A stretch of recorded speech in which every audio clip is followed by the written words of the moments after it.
My name is Shivani, and I'm writing to you all the way from Delhi in India.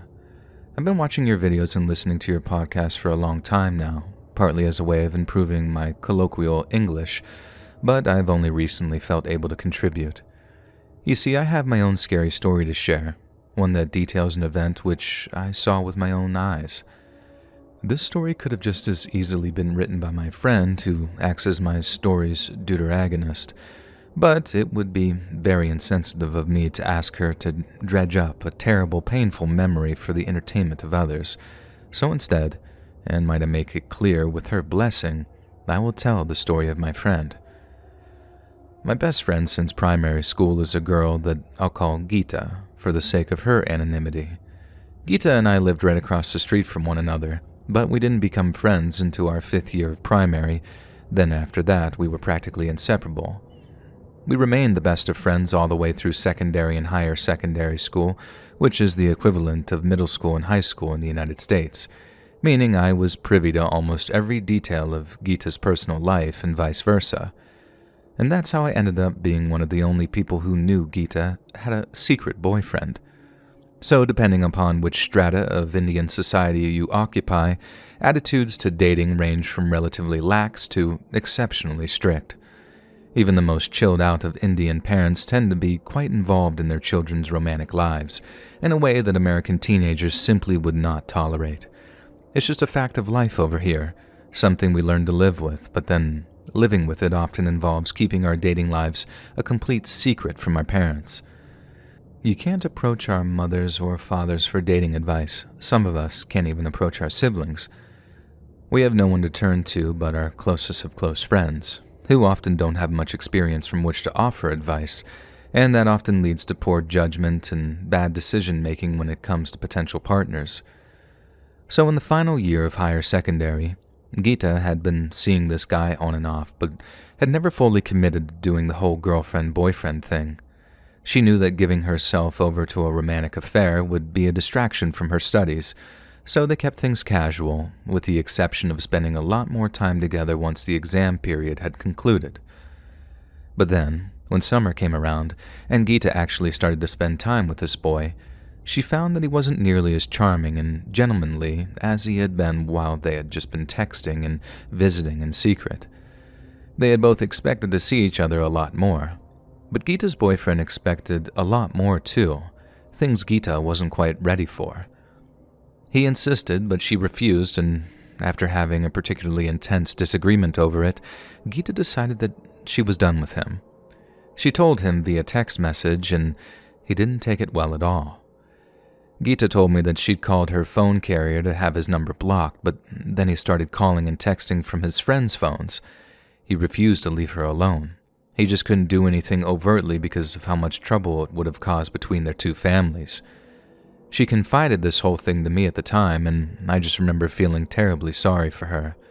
She'd been so excited about this guy, and I'd be a liar if I'd said that I hadn't been the tiniest bit envious whenever she talked about him. So for him to turn out to be a total disappointment, then act like such a child when she tried to break it off, I just felt awful for her. This went on for a few weeks, with Geeta's ex being a total pain in the neck for her. Then one day, he simply gave up. He stopped trying to call her, he stopped texting her, and when he ceased all forms of contact for a full 3 days, Geeta and I started to believe that he'd finally moved on. Then one day, one of Geeta's ex-friends came looking for her to ask if she'd seen him over the past couple of days. She obviously hadn't, but her ex's friend looked very concerned and asked if she could give him a call to see where he was. Geeta actually considers it too before she realized it was probably little more than a trick. Her ex had co-opted his friends in more than one scheme, so why would this be any different? She didn't call him or text him. He wasn't her responsibility, and even if he had run away and was off doing something stupid, it wasn't her problem. I know that sounds harsh, but emotional blackmail is a very under-discussed form of abuse, and it occurs between all kinds of people, not just couples, or former couples in this case. I said the same myself. Even if he is hiding away somewhere, drinking himself into a stupor and focusing on taking his own life, she can't intervene. Otherwise, he'll learn that all he has to do to get her attention is go back to some self-destructive spiral and terrify everyone into compliance.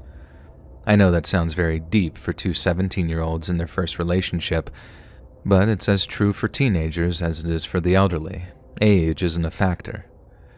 So after that visit from her ex's friends, Geeta tried to carry on as normal, and resisted the temptation to call her ex, even if it was just to tell him what a jerk he was being. Then one night, months later, just after 2 o'clock in the morning on the 15th of February, literally the day after Valentine's Day, myself and just about all my neighbors were woken up by shouting coming from outside in the street.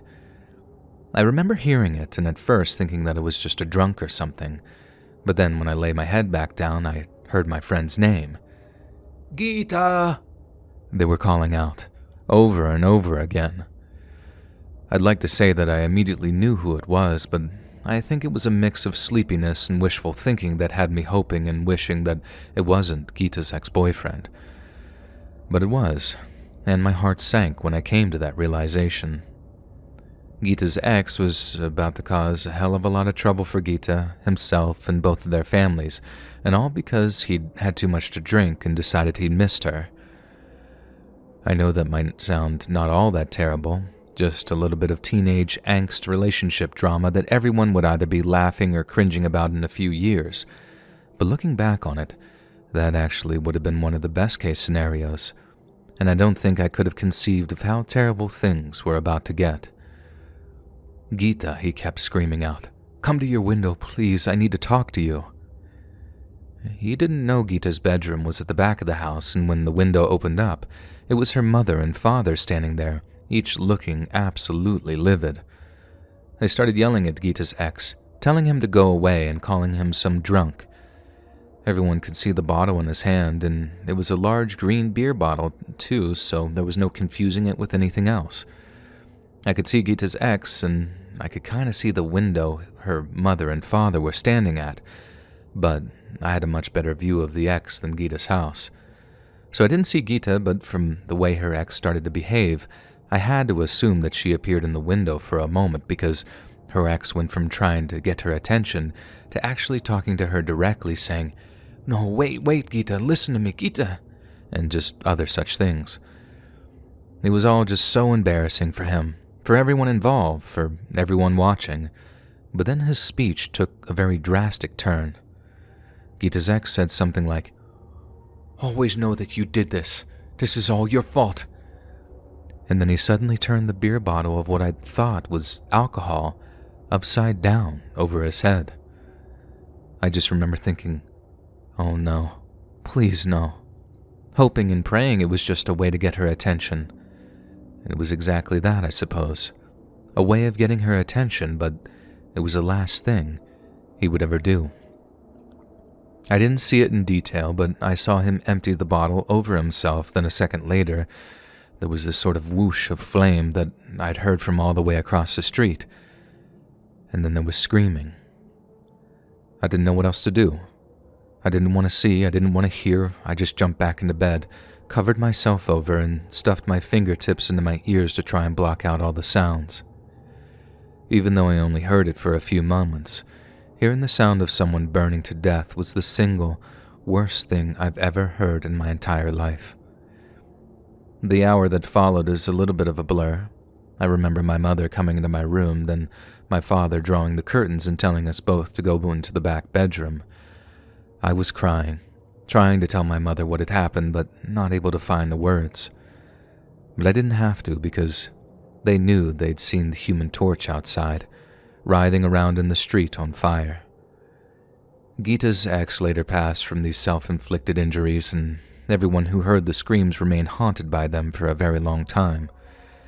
Geeta herself didn't recommence dating until she was in her mid-20s, and I don't blame her for taking so long to get back on her feet, so to speak. That boy had traumatized her, and he was haunting her.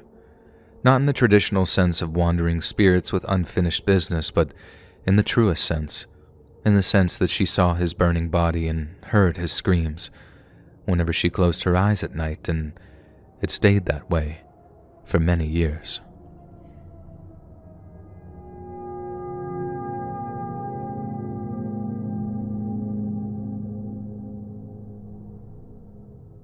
On Valentine's Day of 1992, I was a 23-year-old wannabe musician living just outside of Redding, California. I had a part-time job at an auto shop 3 days a week, one that I had to get up at 7 a.m. for, and that year, Valentines just so happened to fall on a Friday, which meant that I had to work from 8 until 3.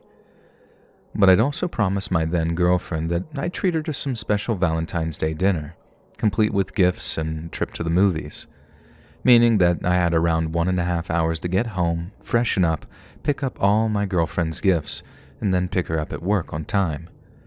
I wasn't looking forward to doing all that rushing around. I was kicking myself for not being more prepared, and I remember driving to work hoping that I might be able to clock out early or something. But then, when I show up at work, all the shutters are down and my boss's truck is nowhere to be seen.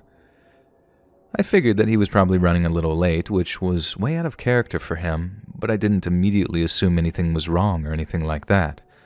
I just stayed put in my car, leaned back in the seat, and tried to catch a little extra shut-eye until I heard his truck roll into the lot.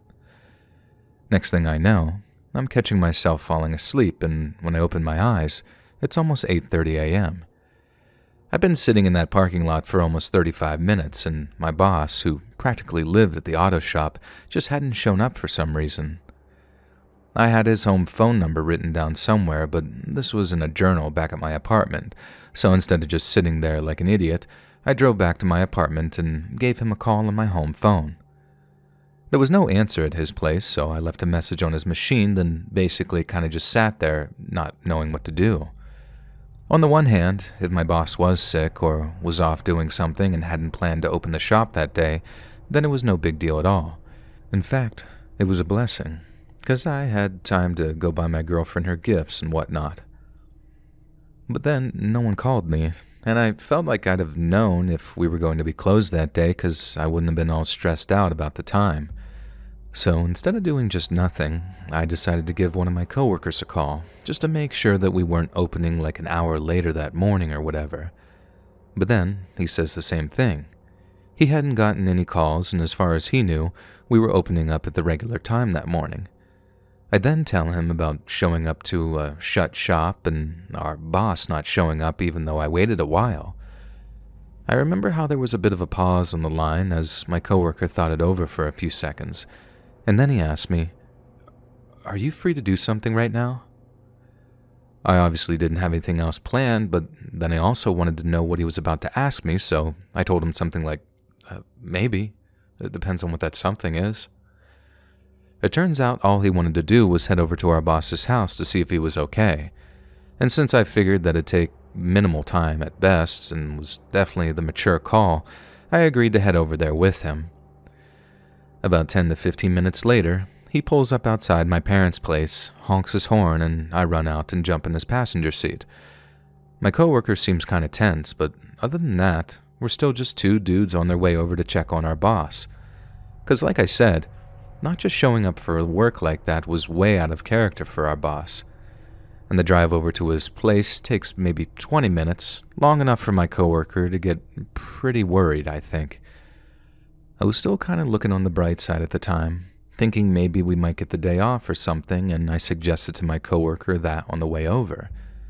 He shot the idea right out of the sky, though, saying that the auto shop was our boss's life, how he only ever took Sundays off, and how if he was sick, he would have 100% called us to let us know and probably run things ourselves. And by the end of his little speech, I felt like a total jerk for even thinking about a day off and was glad that I'd taken him up on the whole checking in on our boss thing.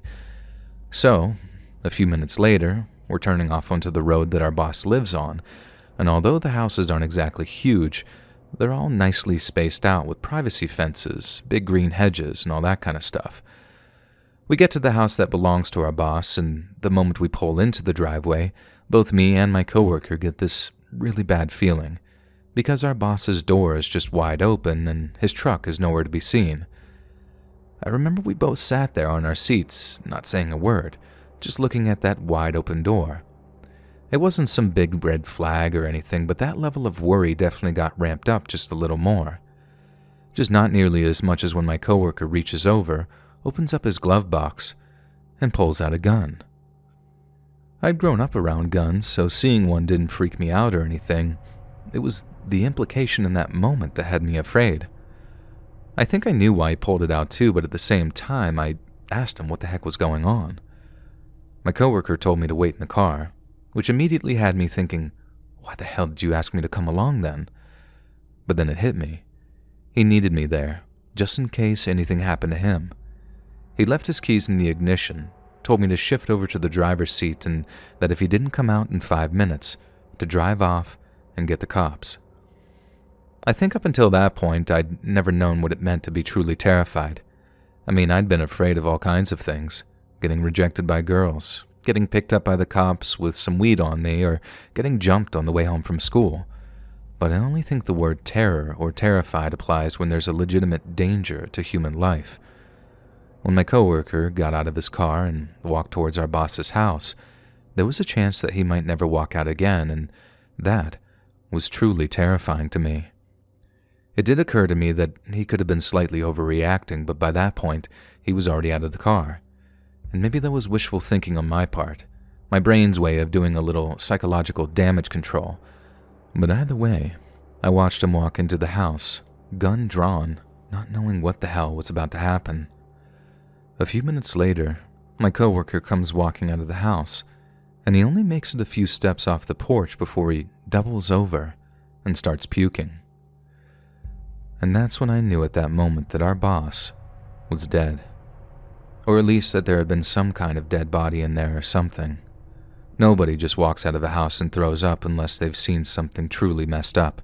And honestly, right then in that moment, I was really glad that he told me to sit in that car and not follow him into the house. The second he started to puke, I got out of the car and started asking what the hell was inside. And just like before, I think I already knew what he was going to say on some level. I just needed to hear it from him. He never said exactly what it was. He just told me our boss was dead, and that we needed to hang around and wait for the cops because he just called them on his home phone. I remember standing there behind his driver's side door, probably with some dumb, stupefied look on my face. I'd never been in a situation like that before, never even anything approaching something like that. It sort of didn't feel real either, like it was real for my coworker because he saw it, but for me, I don't know. It's like I wanted to see what was in that house just to confirm it wasn't some elaborate prank or something. But then, unless my coworker had just delivered an Oscar-winning acting performance, unless the entire morning had been some elaborate setup, what was happening was real, and I sure as hell didn't want to see what had made my coworker empty his guts out. I didn't know what else to say, so I asked how our boss died. And my coworker was still wiping his mouth on his t-shirt and spitting out the last of his puke when he told me in a very nasally voice, "Murder." I repeated back to him, "Murder?" Because I just could not believe what I was hearing at that moment. I thought maybe it had been some kind of accident, and unlike my coworker, I didn't immediately conclude that there was some kind of human threat involved. Hell, one of the first things that went through my head when my coworker said our boss was dead was that he had taken his own life. He could have blown his own head off with a shotgun, which sure as hell would have made me puke if it had been me walking in on the aftermath. But when my coworker said murder and nodded when I turned the word back on him in a question, that was the question of, how did he know it was murder? I only asked one more question of my coworker that morning before the cops showed up. I mean, that was the one that I just asked. How could he be so sure that it was murder? The answer that came back is one that I'll remember for the rest of my life. He's taped to a chair. Not long after that, the cops did show up, by which point my coworker had put his gun back in his glove compartment, and we both talked to the cops for a minute or two, then one of them went inside the house to look around. He came back out a minute or two later, not puking but definitely shaken. We talked to the cops a little more, gave them our contact info, then after that, we were told that we were free to leave. I remember wondering what was going to happen over the next few days, and when I asked my coworker what we should do now, he told me, file for unemployment. I asked him if we should get lawyers or something, if the cops might think that we did it or something, and he told me that he didn't think that it'd be necessary. He was right about both. The cops only got in touch with us once more, and the auto shop took years to find a buyer so it could reopen. But to me, that was just small stuff. I could find another job, and I did, pretty easily actually, but we both still wanted to know what had happened to our boss, or more accurately, why it had happened. Which, as it turned out, was bizarrely easy for the cops. So remember, I said our boss's truck was missing when we showed up at his place. Well, it had been stolen by these two drug addicts who had the bright idea of doing a little home invasion on Valentine's Day Eve. They'd heard, very inaccurately, that our boss was loaded, and that he had a bunch of gold bars or something stashed away in his house. He didn't, and he tells them that, but they didn't believe him. So they taped him to his computer chair, took off his shoes and socks, and began torturing him to get him to fess up. Obviously, he didn't have anything stashed away, and apparently he even offered to take them to an ATM so they would at least stop burning his feet with lighters and lit cigarettes. But no. They want the non-existent gold bars or bonds or whatever the hell they were looking for, so they kept on working their way up his legs until they got to his junk. I heard someplace that they were still torturing the guy when his heart just gave up and gave out on them. But still, they didn't want to leave empty-handed. So these two animals then took the keys to his truck and drove around trying to sell the thing in Reading. They didn't even drive to the next town over to throw the cops off their scent. And so a few hours after we spoke to the cops, some patrol unit was pulling over my boss's truck and arresting the two pieces of human trash who were in it. The female half of the couple later told the cops that the only reason they went looking for this big score like that was so she and her man could buy each other Valentine's Day gifts. To me, that's the only truly bizarre aspect of this whole thing. Once the people who killed him were arrested, they told the cops everything, down to the dumbest little details like that. I've heard that's like a thing with these meth heads, that they're prone to spill their guts to cops and stuff when other drug users can actually keep quiet and actually dodge charges. I don't know how true it is, but it seemed to have applied in their case. But then I've also heard the cops will dangle detox drugs in front of meth and heroin addicts, telling them that their jailhouse withdrawals won't be so bad if they only give up a little info. The point is, all the details came out in the months that followed, and I remember seeing the news about the pair getting sentenced around the holidays of that same year. Both got life in prison. But if you ask me, they should have dug a hole under that goddamn prison and thrown those two animals in there with no food or water until they just shriveled up and died. Anything else, in the face of what they did to my friend and my boss, seems like a slap on the wrist.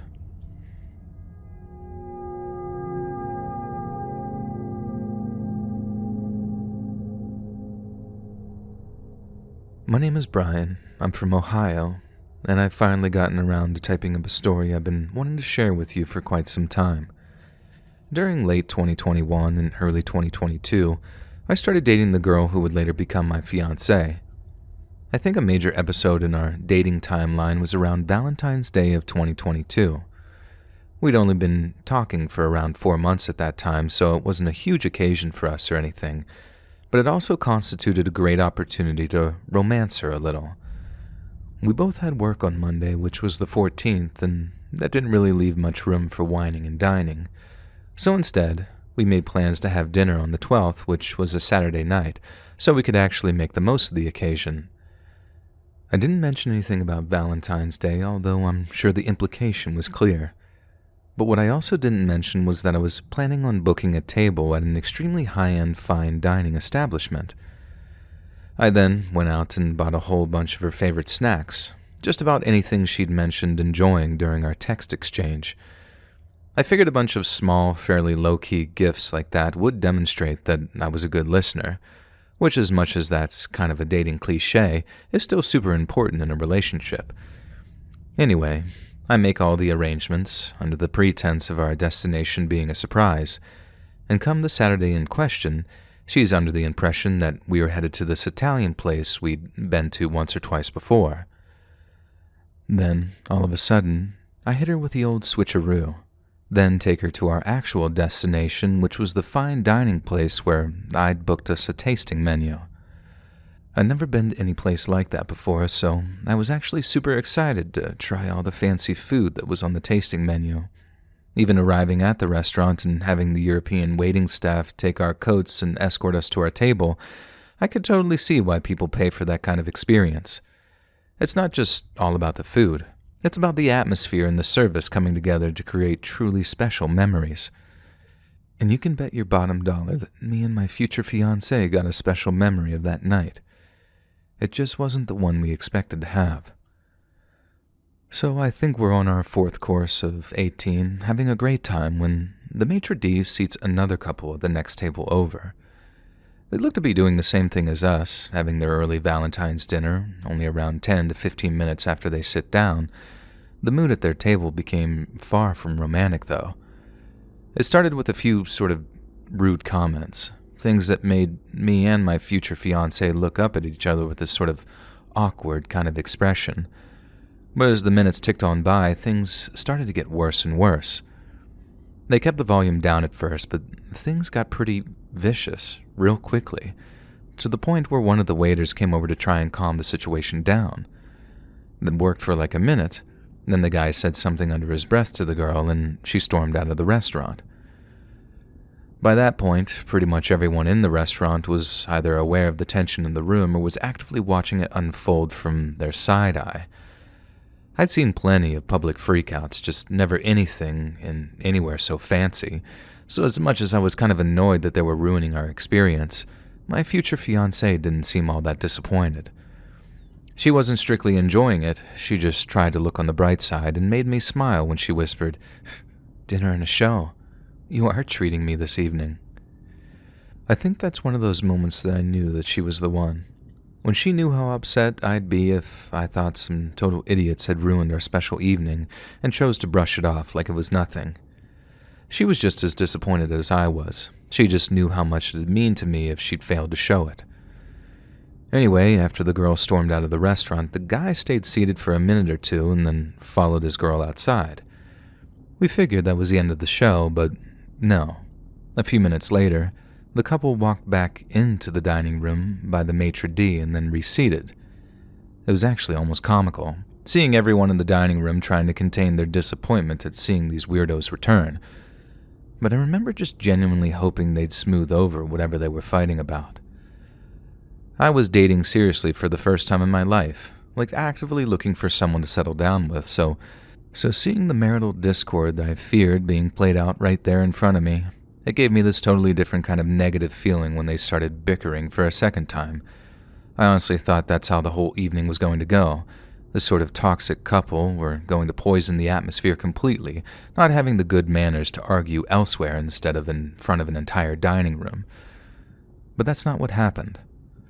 All of a sudden, the girl gets up again, just like she did when she stormed out just a few minutes before. But then instead of just walking out of the restaurant, she stops, turns around, and takes off one of her high heels. The guy that she's with isn't looking at all. He's doing that thing of refusing to look back as she's walking away. Maybe out of pride, or maybe because he was looking at the menu, I don't know. But either way, he's about the only person in the dining room who doesn't see his girlfriend or wife or whatever pulling off one of her high heels, then taking hold of it like some weapon. By the time we all realized what she was planning, it was too late for anyone to do anything. The girl swung that shoe right at the guy's head, so the heel connected full force with his skull. And the sound that it made was nuts, way more muted and dull than I had expected, not a crack or a crunch at all. And then, instead of collapsing onto the table in front of him or just falling limp out of his chair, the guy just goes rigid. He almost propelled himself out of his chair, sending all kinds of glasses flying off the table in the process. Then, when he hit the floor, he started shaking and convulsing like he was having some kind of seizure. People started jumping into action, restraining the girl and rushing over to the guy, who by that point was bleeding all over the floor too, and my future fiancée was one of them. She was a registered nurse, and she knew exactly what to do, or Rather, exactly what not to do when it came to the appropriate medical treatment. She told the waiters to drag the table away so nothing else could fall onto the guy, and she took my jacket to cushion his head. After that, she basically just stayed with the guy until he stopped having this seizure and the EMTs arrived to take him to the hospital. I don't know what happened to the girl. I didn't see her getting arrested or anything, and although people intervened to keep her from hitting the guy a second time, I don't think anyone tried to force her to stay. Probably because they were just scared that she'd hit them with the sharp end of that high-heel shoe as well. And since the very horrifying effects were on display for all to see, I sort of understand why no one thought to just tackle her, or whatever. It was scary, legitimately frightening to see both the sudden escalation of violence and the effect that it had on the guy. It really drove the point home to me that real-life violence is much, much different to the kind that we're used to seeing on movies or TV.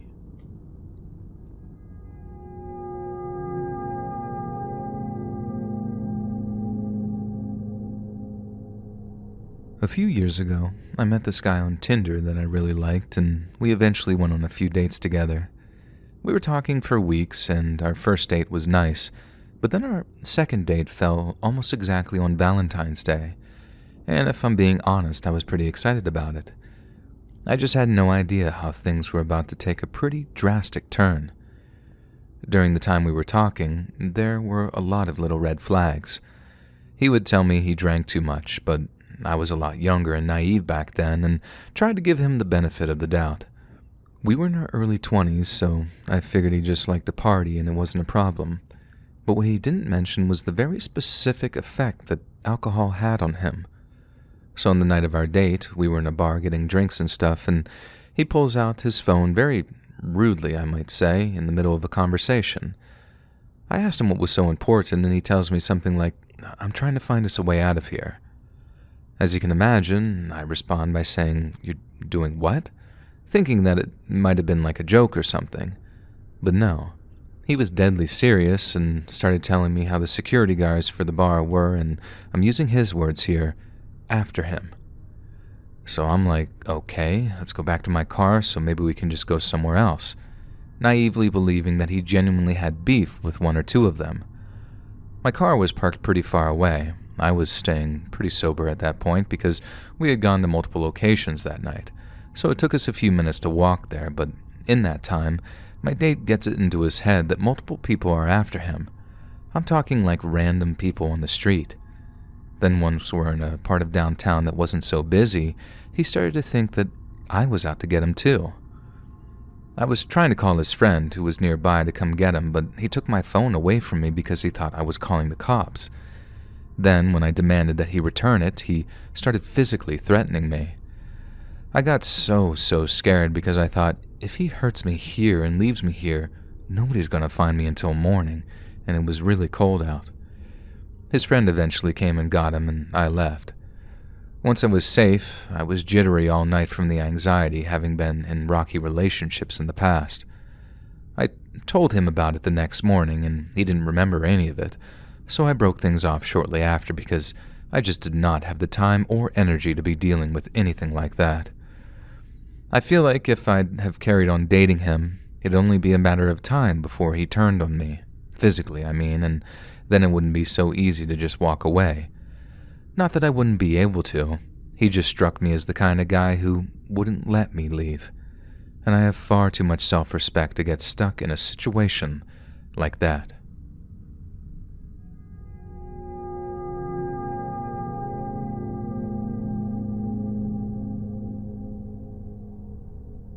Back when I was in my late teens and still painfully naive, I accepted an invitation to go on a Valentine's cinema date with a guy that I met on Tinder.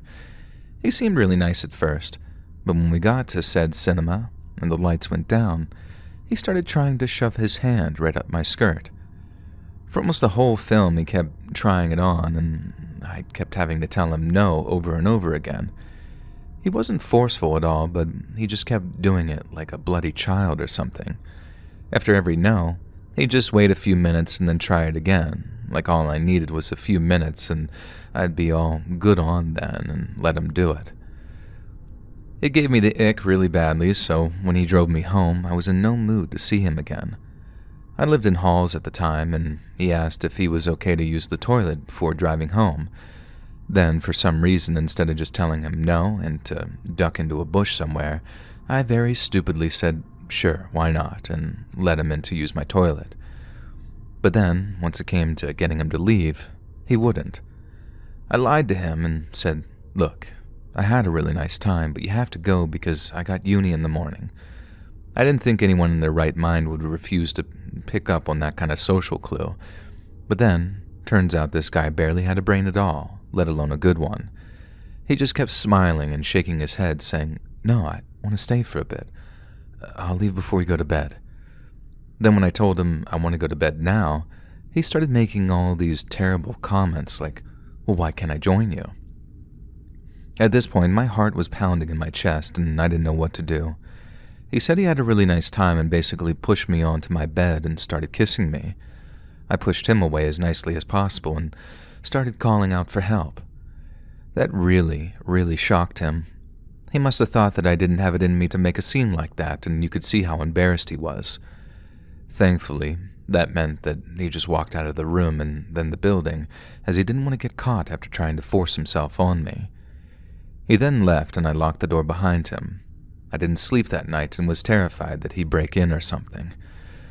Thankfully he didn't, and the only time I ever heard from him again was the last text that he sent me, calling me a prude B-word who led him on for a free trip to the cinema. None of that really bothered me. I knew my intentions had been pure and that it was him that had tried to turn our date into a freaking fondle fest. What bothered me was that I had to live and study in a place where this guy lived.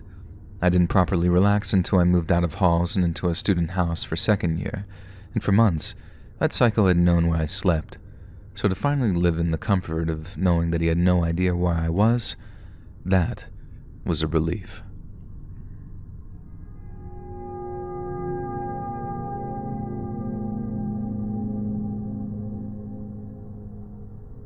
So from the ages of 18 to 36, I was in a committed relationship. But then, long story short, we ended up getting divorced and I was thrust into the very unpleasant world of online dating. I tried a little OkCupid at one point and ended up meeting a really cute guy who was totally my type. He had lots of tattoos, he worked out, and he was at least a foot taller than me. But he also loved John Carpenter films and a bunch of horror movies too, which is a huge, huge passion of mine. And we chatted on and off for a month or so, but we lived an hour apart, so we waited until we were super sure that we wanted to hook up, and then made arrangements for the most romantic day of the year, Valentine's Day. It wasn't anything too fancy, we just went to a bar to shoot some pool, but then the drunker he got, the more this totally different side of him started to emerge, and it was one that I didn't enjoy at all. At one point he starts pulling my hair, I'm guessing in a way that he thought was sexy and that I'd enjoy. Well, needless to say, it wasn't sexy, and I didn't enjoy it. And then 2 hours and 2 drinks in, and I was ready to just get the hell out of there. Then, when I asked him to give me a ride home, he tried to get me to do something that I really did not want to do. And I fought my way out of it, basically threatening to scream bloody murder and scramble to my car and drive home. I knew I was lucky that he let me go, and I had no intention of ever seeing this weirdo again. But then the next day, I'm getting my stuff ready for work and realized that I'd lost my ID somewhere. I searched my apartment, nothing. I called the bar, nothing. Then it slowly dawns on me that the creep I was with the night before was the one that had my ID. Either when it had accidentally fallen out of my purse during that struggle, or when he'd deliberately taken it for whatever godforsaken reason. But then, when I call him, he claims that he doesn't have it either. But he does have a lecture for me about how I'm a tease, and that's why I'm single, because I just lead guys on. I just want my ID, but he denies that he has it, so screw it. I guess I'll just get another one. My lost ID shows up in my mailbox a week later in a plain envelope that had not been mailed. The idea that he was outside my house without my knowledge really creeped me out.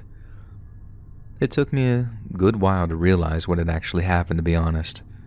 I went home and didn't tell anybody until a few days later. And then my friend was like, Wait, so he tried to do what to you? I was like, yeah, I guess I dodged a cannonball as opposed to a bullet. And then the day after the date that I had to contact him about the ID, it was a time when the $35 to replace it was actually a lot of money to me.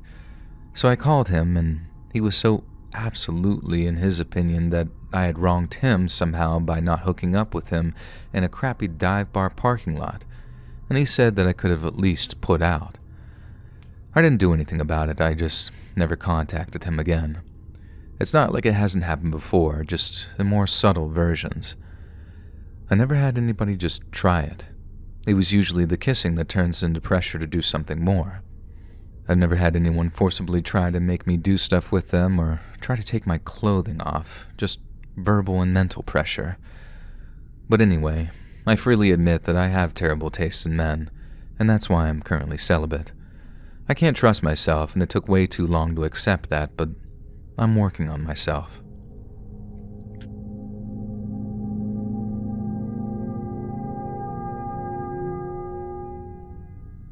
On Valentine's Day back in 1982, an Arizona state trooper was walking along the side of Interstate Highway 40.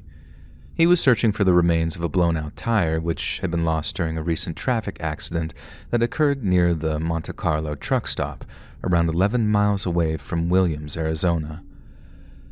As the officer continued his search, he found himself approaching a cedar tree, having spotted something half buried in the soil beneath it.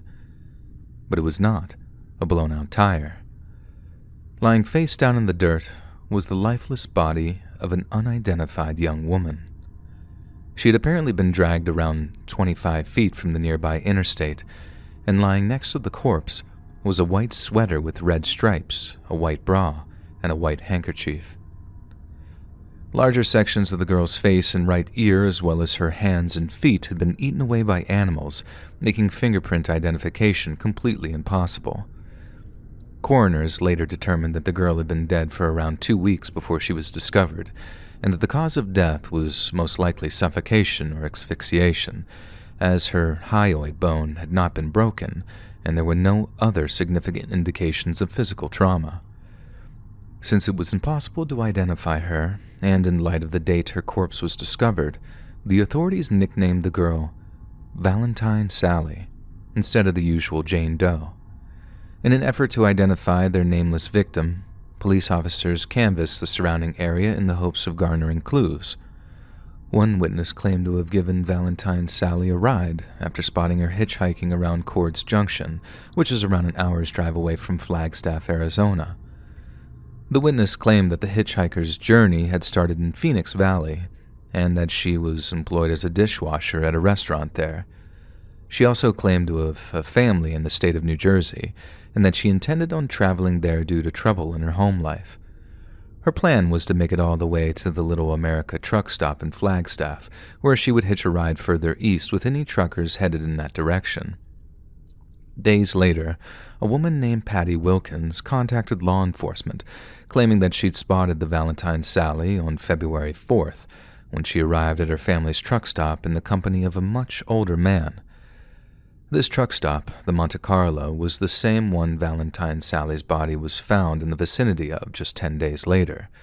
Patty claimed to have found the situation deeply suspicious and approached the girl to ask if she needed any assistance. The girl refused and seemed more than happy to remain in the trucker's company, yet complained of a very severe toothache. Patty then applied some crushed-up aspirin to the girl's tooth, a substance which was later found in the tooth cavity of Valentine Sally. Patty Wilkins was then shown pictures of the clothes found at the scene of the crime. All matched those that the mystery hitchhiker had been wearing on the day that she visited the Monte Carlo. 3 years later, Valentine Sally was falsely identified as Melody Eugenia Cutlip, who disappeared from Estachada, Florida in 1980. A forensic dentist compared the bite marks between the two women and announced that they'd found a match. The same dentist apparently reconstructed the faces of both Valentine Sally and Melody Cutlip before declaring a significant level of resemblance between the two girls. Melody's mother famously refused to believe the body belonged to her daughter, and although many claim this was the result of untamable grief, She was later vindicated when her daughter returned home during the summer of 1986. Along with their attempts to identify Valentine Sally, authorities worked tirelessly to identify the trucker she'd been spotted with just hours prior to her death. The man was described as being middle-aged, between the ages of 50 and 60 years old, and was thought to be sporting a two-toned leather vest with a checkered pattern, along with a black felt cowboy hat that had a peacock feather tucked into it. Based on a physical description given by Patty Wilkins, the police commissioned a series of composite sketches, many of which seemed to resemble Royal Russell Long, a convicted kidnapper and suspected serial killer who was given 2 life sentences in 1985 for his involvement in the abduction of 2 teenage girls. Sadly, Long has since passed away in prison, meaning if he was Valentine Sally's killer, he will never face justice for his unforgivable crimes. In 2005, the case of Valentine Sally was handed over to the Coconino County Cold Case team, who vowed to continue the efforts of both identifying her and catching her killer. Then, in 2018, when the Golden State Killer was positively identified due to extensive forensic testing, the Cold Case team saw an opportunity to finally uncover the truth of Valentine Sally's identity. They reached out to Barbara Venter, the genealogist who worked on the Golden State Killer case, to help build a profile based on Valentine Sally's DNA. The team then compared Sally's DNA to that of multiple individuals throughout the area and managed to track down one of her relatives. From there, they followed bloodlines down to one particular family living in Missouri and discovered that one of their number had disappeared around 1979. This girl had a history of running away from home and had charges on her juvenile record that had never been expunged. Finally, on February 22nd of 2021, almost 40 years to the day since Sally's body was discovered, the Coconino Cold Case team held a very important press conference. They announced that, after decades of tireless work, Valentine Sally had been officially identified as 17-year-old Carolyn Celeste Eaton of Bellefontaine Neighbors, Missouri.